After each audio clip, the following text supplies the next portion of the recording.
एक किसान ने जीवन भर घोर परिश्रम किया तथा अपार धन कमाया। उसके 4 पुत्र थे, मगर चारों ही निकम्मे और कामचोर थे। किसान चाहता था कि उसके पुत्र भी उसके परिश्रमी जीवन को अनुसरण करें, मगर किसान के समझाने का उन पर कोई असर नहीं होता था। इस कारण मन ही मन किसान बेहद दुखी रहता था। जब वह बहुत बूढ़ा हो गया और उसे लगने लगा कि अब वह कुछ दिनों का ही मेहमान है, तो एक दिन उसने अपने चारों बेटों को बुलाया और कहा, सुनो मेरे बेटों, मेरी जीवन लीला जल्दी ही समाप्त होने वाली है, मगर मरने से पहले मैं तुम्हें एक रहस्य की बात बताना चाहता हूँ। हमारे खेतों में अपार धन गड़ा हुआ है। तुम सब मेरी मृत्यु के बाद उस खेत को खूब गहरा खोदना।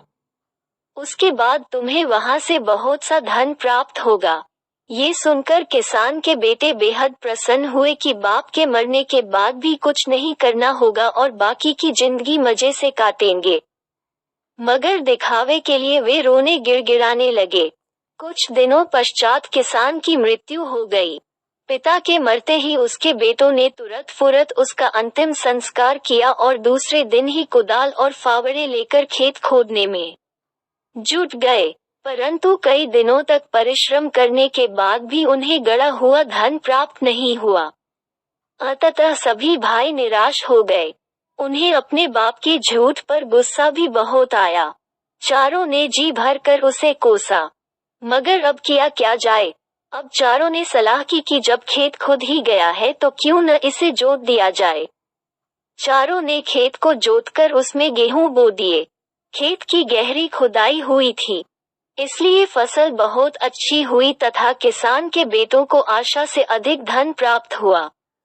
अब किसान के पुत्रों को इस बात का एहसास हुआ कि उनके पिता के ये कहने का कि खेतों में धन गड़ा हुआ है, क्या अर्थ था। उन्हें बड़ा पश्चाताप हुआ कि उन्होंने अपने पिता को बुरा भला कहा।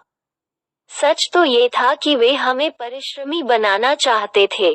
उसी दिन चारों भाइयों ने परिश्रम करने का संकल्प लिया, क्योंकि परिश्रम से जो धन उन्हें प्राप्त हुआ था, उससे उन्हें अपार खुशी हो रही था। आलस्य व्यक्ति का निकम्मा बना देता है।